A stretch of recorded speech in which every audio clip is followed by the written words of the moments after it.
Hey, I'm Phill from the Hobby Shop, and I'm going to be doing something a little different today. I'm going to be doing a review of WWE's Hell in a Cell 2014 pay-per-view. Uh, I guess I should establish that I am, I guess what you would call a long-term wrestling fan.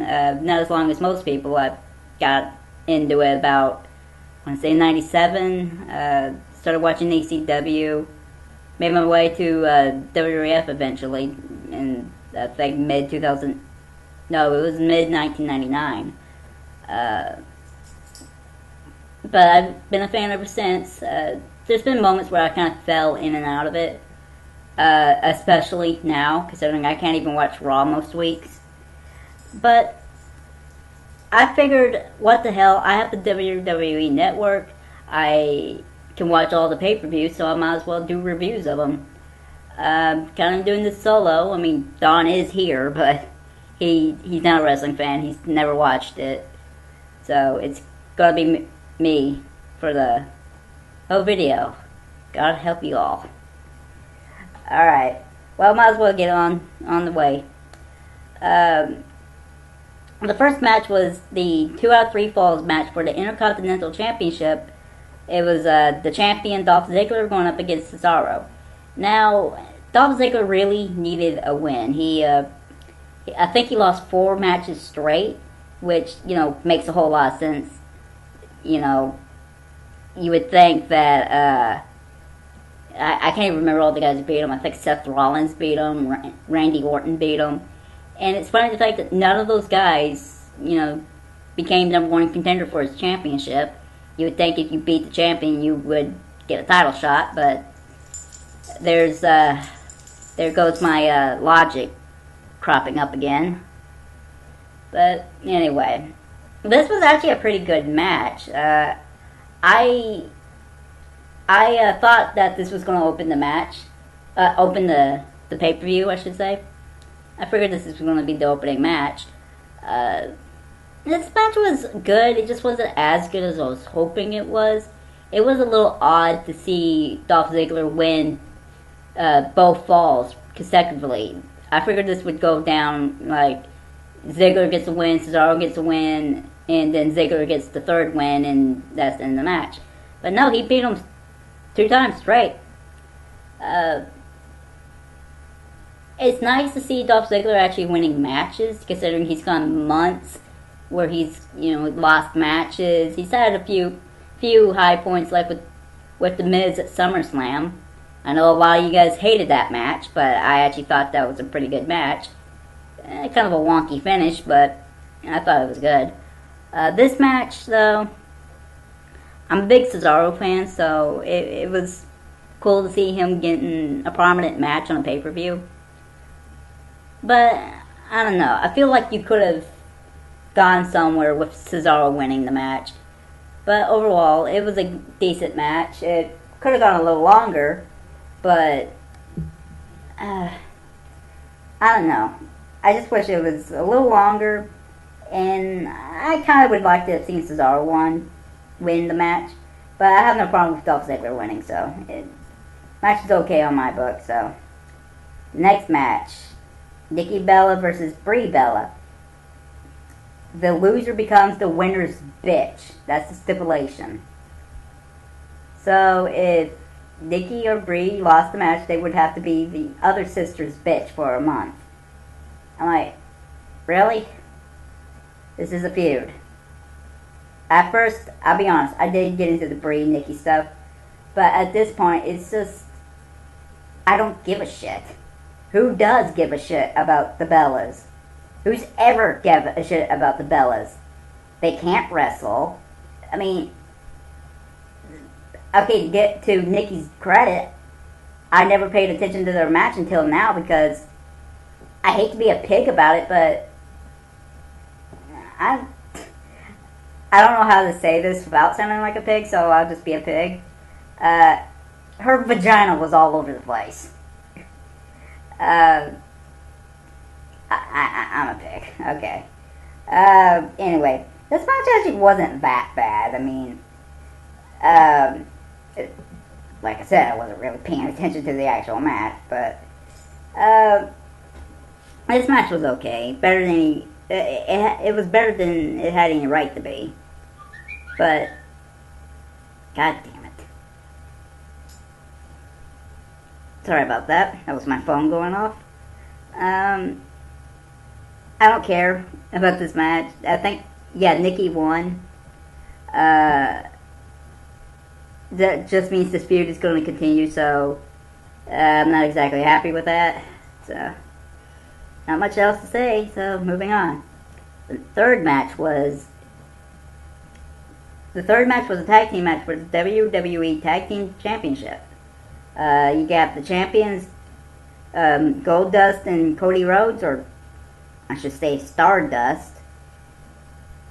I still don't know how I feel about that, but whatever. At least Cody Rhodes is doing something that actually gets my attention, so kudos for that. Anyway, it's Goldust Stardust against the Usos. Can we stop having this match? We've had this match like 40, 50 times.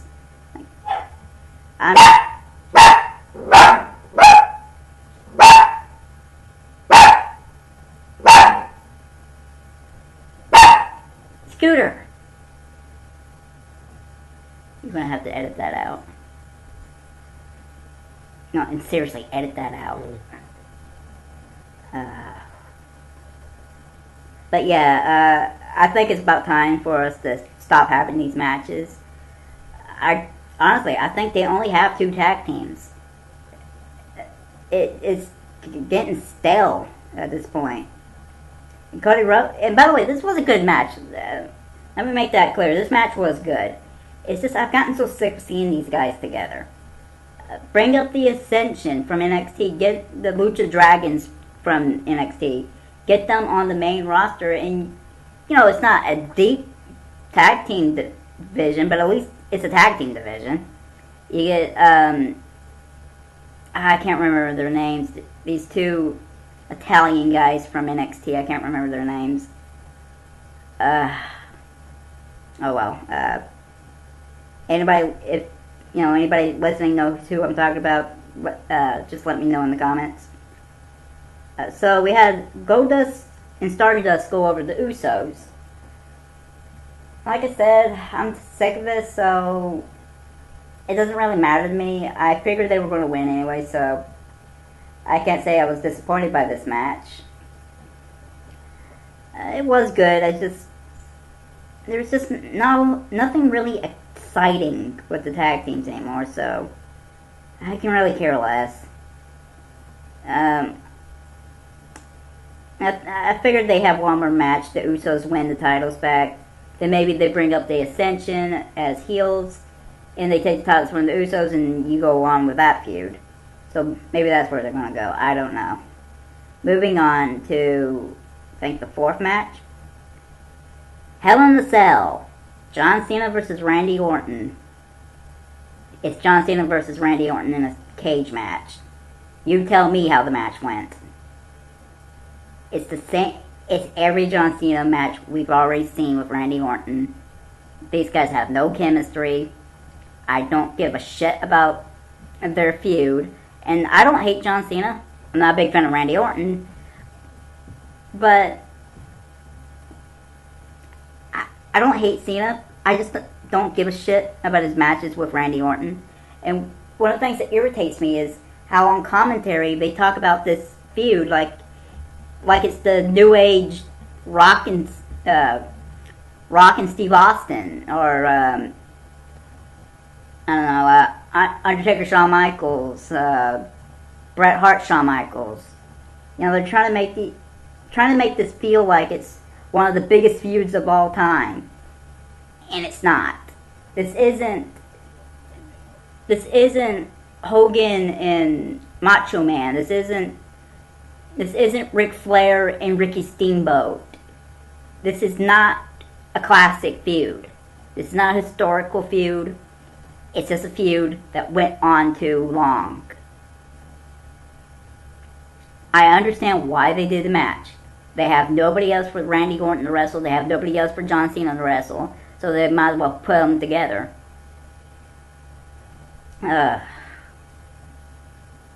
But the good thing about this match was it was not the main event. And this should not have been the main event. This should not even been a Hell in a Cell match. It was a good match. I just don't care. John Cena won. He's now the #1 contender for the WWE World Heavyweight Championship. But the problem is, Brock Lesnar's not going to be at Survivor Series, so we got 2 months of build-up to a match I don't give a shit about. The only reason why I don't give a shit about it is because we've seen it already. We've seen this twice. Brock Lesnar destroyed Cena at SummerSlam. I didn't see the main event at Night of Champions, so I can't really tell you how that went. But I'm over Cena and Brock Lesnar. You could have done something different here, but then again, it's WWE, and they have to go back to their the Golden Goose. Okay, next match. Sheamus versus The Miz for the United States title. 2 words. Damien Sandow. Him as The Miz's stunt double is the only thing entertaining about this match. It was an okay match. It wasn't really pay-per-view quality. It wasn't. Yeah, I don't think it should have been on pay-per-view, but it was an okay match. Sheamus retained the title. To be honest, though, I was watching Damien Sandow for the whole time on the outside. Every time Miz would get punched or thrown or flinged across the ring, you would have Damien Sandow on the outside mimicking everything the Miz is doing, even pretending to get punched, and even throws himself on the ground. And I don't know. I just find Damien Sandow really entertaining, and it's just a testament to how talented the guy is, that he can just take a shitty gimmick that they throw at him and turn it into gold. So, this match was okay. Damien Sandow's fucking great. Moving on. Rusev versus The Big Show. Now, I know a lot of people do not like Rusev. They don't like The Big Show, and, I see people saying that, oh, Rusev can't wrestle, and I think that's fucking stupid. If you watch any of his matches, you can clearly tell he can wrestle. I think this whole Russian gimmick they're doing, this whole Russian storyline they're doing with Rusev, I think it worked. People were getting into it. You would have the people chanting USA and all that. People were really getting invested in the storyline. I got kind of sick of it by SummerSlam, but hey, somehow they struck gold with this, and people really got into it. I think as of last night, or as of last Monday, I should say, this is really when the storyline kind of got a little goofy, with Rusev threatening to yank the American flag down from the rafters, which I've always found funny, that whenever somebody messes with the American flag, that they're a dastardly villain. They oh, he's fucking with our flag, boo, we hate him, go to hell, you suck, that kind of shit. But whenever an American wrestler messes with a foreign flag, he's always like the biggest baby face. I always find that hilarious, that we're supposed to cheer for the American messing with other countries' flags, and we're supposed to boo with a foreigner messing with our flag. I don't know. I just find it kind of silly. This was total 1980s Cold War shit. Yeah, you would see Hulk Hogan doing this shit. Rusev, I like Rusev. He's a pretty good wrestler. He does a lot of things I appreciate. He does a great job at selling injuries. This match was kind of dull. Not really Rusev's best match, but considering who he's in the ring with, Um, what everybody was wondering was Mark Henry going to turn on his friend Big Show, and no, he didn't. Surprisingly, I guarantee you though, he's going to do it tonight on Raw. And Big Show apparently tapped out. I don't remember seeing this. Like, I saw him in the Accolade. I saw him in the Camel Clutch, and it's just, I just saw the referee say, call the bell. I didn't even notice that Big Show tapped out or anything. But anyway, moving on. WWE Divas title match between the champion AJ Lee and Paige. Not a whole lot to say here. It was an okay match. You had Alicia Fox out there helping Paige try to win the match and all that. And I'll be honest, I really do find Alicia Fox to be really entertaining. I just kind of wish they would do something with her. And it looked like they wore it, but it seems like they just ended the whole Paige and Alicia Fox thing. Yeah, AJ Lee won. She needed a win because I'm really sick of them playing hot potato with the championship. So it's about time for them to stick with one person as the champion for a little while. Otherwise, it was an okay match. Nothing really to write home about. Now we're at the main event. Seth Rollins versus Dean Ambrose in Hell in a Cell. They really was trying to make this seem like the greatest Hell in a Cell match ever. And it was really good. I'll give them credit. It was very good. There's a few little nitpicks here and there throughout the match. But it was a pretty good Hell in a Cell match. The thing that pissed me off, though, and it has nothing to do with the ending of this match, what pissed me off was that they had to... I think there's a point on commentary where Michael Cole asked JBL, when did we ever see a Hell in a Cell match take place on top of the cell? Like, start on the cell, I should say. Yeah, he asked him, has he ever seen a Hell in a Cell match start on the roof? And JBL, he's like, no, can't say I ever seen it. I know the commentary. I know the guys on commentary. They're just told. They're told what to say. They have the little Irishman yelling in his ear the whole time.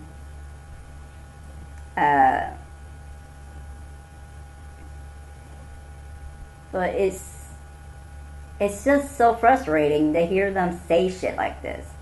Like we're stupid. Like we can't remember. Undertaker and Mankind, King of the Ring '98. But besides that, this was a decent Hell in a Cell match. This is what Hell in a Cell was made for. This kind of feud, this blood feud where these guys want to rip each other's throats out. This made total sense to happen in the Hell in a Cell. This should have main evented, and it did. This was a pretty damn good Hell in a Cell match. I mean, of course you weren't going to get any blood or anything in it, but otherwise it was a decent one. Now I got to get to the ending of this match. You had Dean Ambrose. He's about to smash,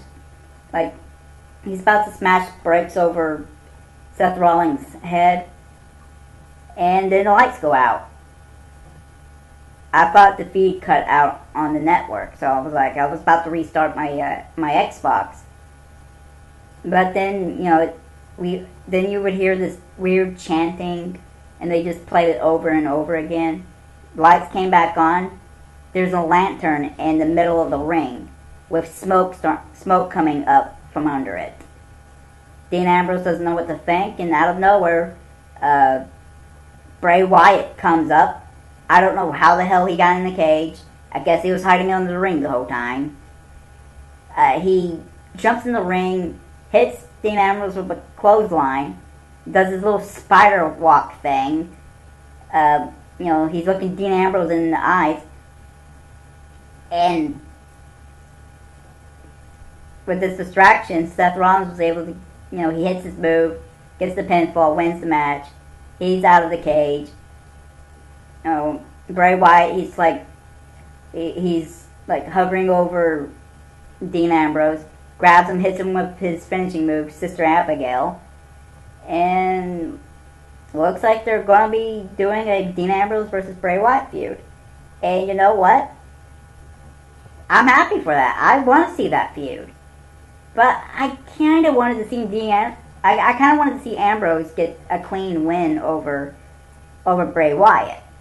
I mean, I wanted to get Dean Ambrose getting that. Nothing, you're going to have to edit. Yeah.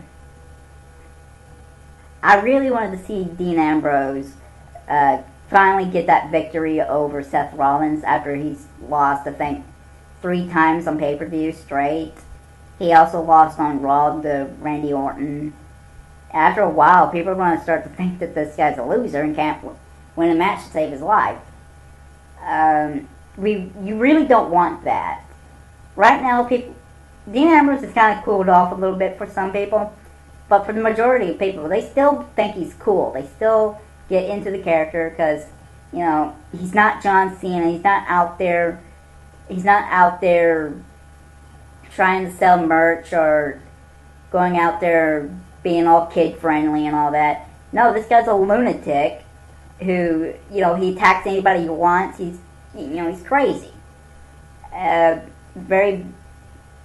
heard everybody call him a mixture of Rowdy Piper mixed with Brian Pillman, and I totally see that. I see where people are coming from. I've always saw a little bit of Terry Funk in him, to be honest. But yeah, I'm interested to see where this goes. I've already seen people online saying, "Oh, they buried Dean Ambrose." They didn't bury him. They're just setting him up for another feud. And at least now, I think they got a feud for Orton. I think they're going to go Orton, Seth Rollins, maybe turn Orton babyface, which, you know what, for a couple months, that might work. Any longer, and then then you have to turn Orton back. Orton cannot be a babyface for very long. He's more of a natural heel. He needs to be a heel because, I don't know, he just has that persona where, you see him do his little pose on the ropes and all that, and you just look at this guy and you just think he's a prick. And it's just easier for people to hate the guy than to cheer for the guy. But I think you're going to have a babyface Randy Orton going up against Seth Rollins. You're going to have Bray Wyatt versus Dean Ambrose. The only thing I don't see is what John Cena does until Royal Rumble. We got 2 months. But now, my overall thoughts on the pay-per-view.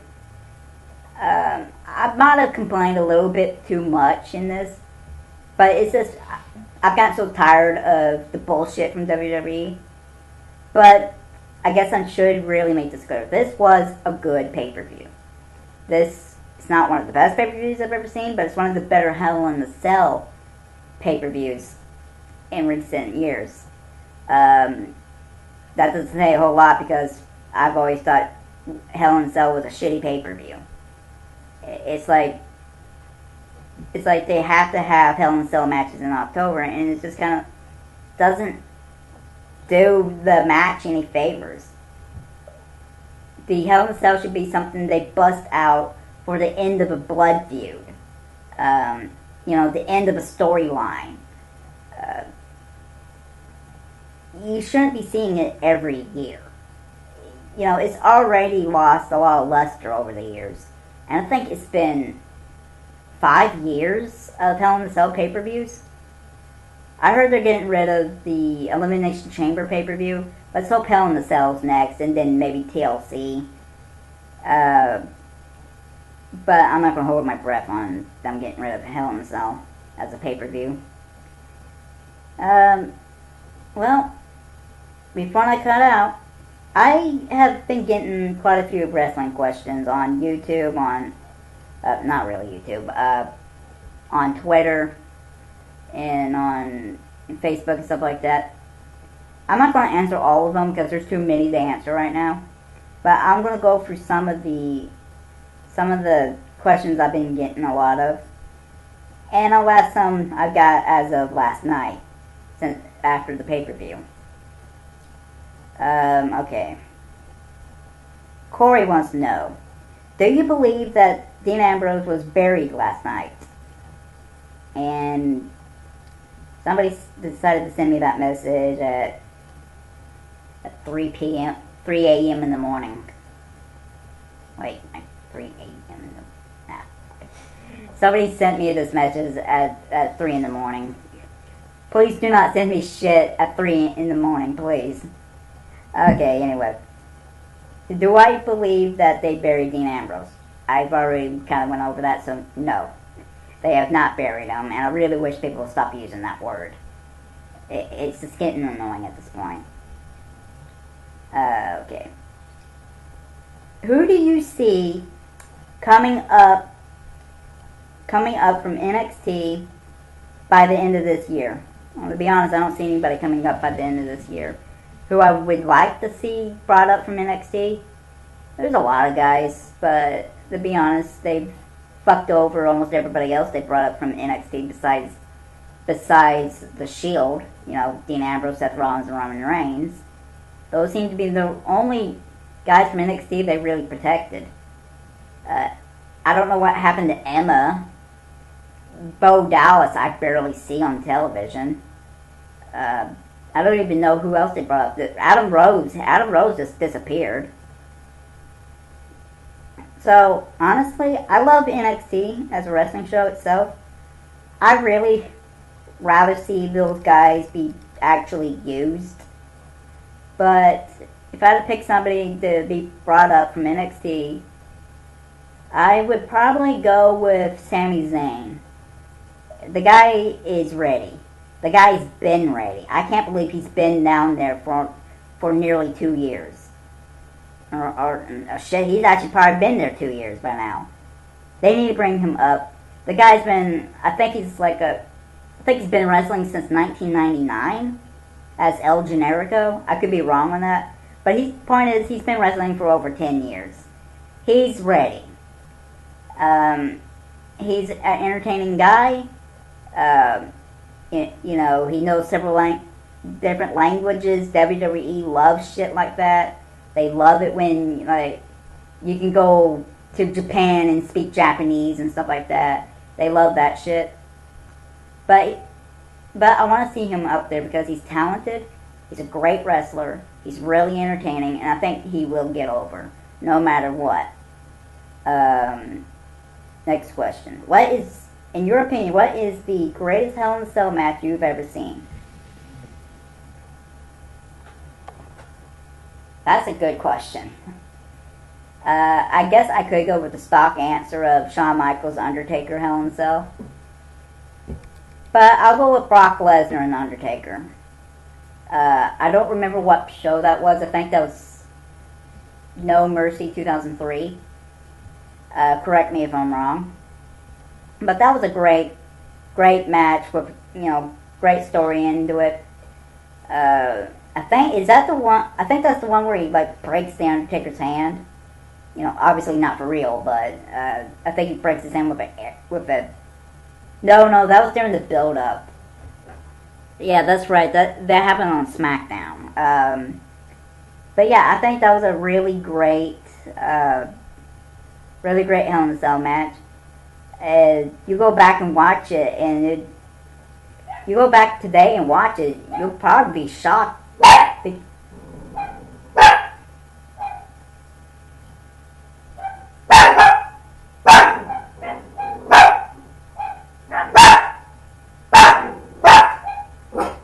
Just like some like southern. Yep. Nothing to edit. Shooter!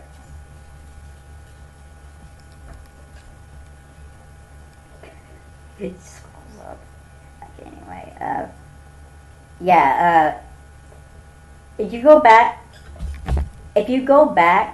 and watch that match today, you might be a little shocked because I think Undertaker's like covered in blood in that match. Brock Lesnar's covered in blood. It's just a bloody brawl, and that's something that really makes Hell in a Cell seem dangerous. It seems like a big deal. I'm not saying that you have to have blood everywhere in WWE, but I think you need blood for Hell in a Cell matches, just to kind of situate the point that this is a dangerous match that changes lives. They were talking about that last night on the pay-per-view, and it's just no. You watch any Hell in a Cell pay-per-view, you watch any Hell in a Cell match from the last 5 years, no. There's nothing violent about the matches. There's nothing dangerous about the matches. The only dangerous one I've seen is the one last night with Seth Rollins and Dean Ambrose with that table spot. Both guys went flying through the table, so yeah, it was the most dangerous match I've seen in 5 years. Okay, so yeah, Brock Lesnar, Undertaker, Hell in a Cell, No Mercy, 2003. Again, if I got that wrong, just let me know. Okay, next question.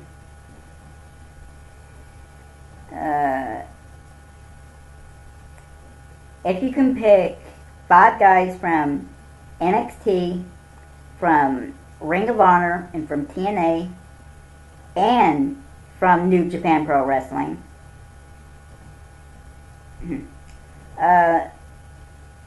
who would you pick, and how would you use these guys? That's a great question, but that might take forever for me to answer that. So I might answer that question on some other the next wrestling show I do. I might answer it then. I apologize. It's just that question. Seriously, that question would take me all day. So I apologize. I might just answer it in the comments.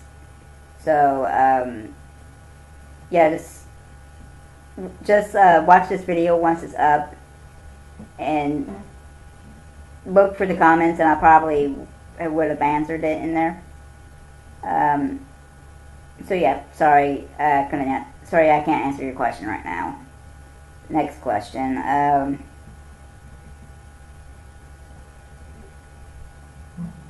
Only 2 people sent in their name with the questions. Corey and now Doug. Well, Doug asked, shush. Scooter.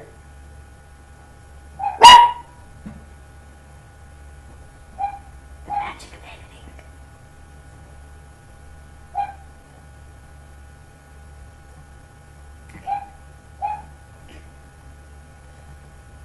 Okay, Doug asked, who do you think on the roster is...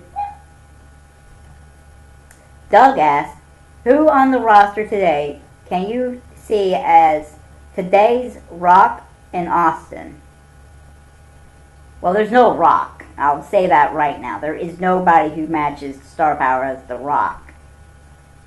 Steve Austin, really is no Steve Austin today. Those guys were really unique guys. I guess the closest would be Dean Ambrose because he's kind of crazy and all that. You know, he's that cool character that everybody, well, almost everybody, identifies with, or not really identifies with, but they just find him kind of cool, kind of badass.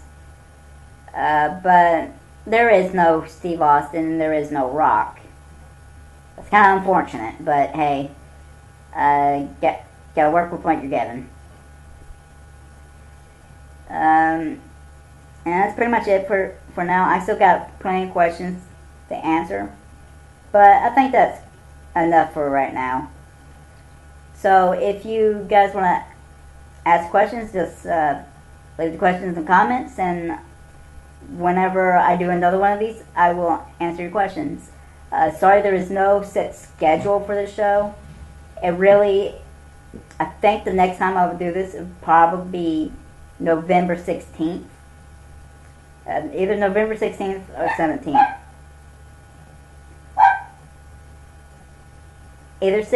Either November. Let her in. We're good. Keep going. Shush! The next time I do one of these shows will probably be on November 17th. That would be after Ring of Honor comes to San Antonio. So I'll probably be doing a show about that. I'll answer questions on that show. So until then, I still haven't really settled on a name for this show, but I think this show is going to be called the NWT. Nerdy Wrestling Talk.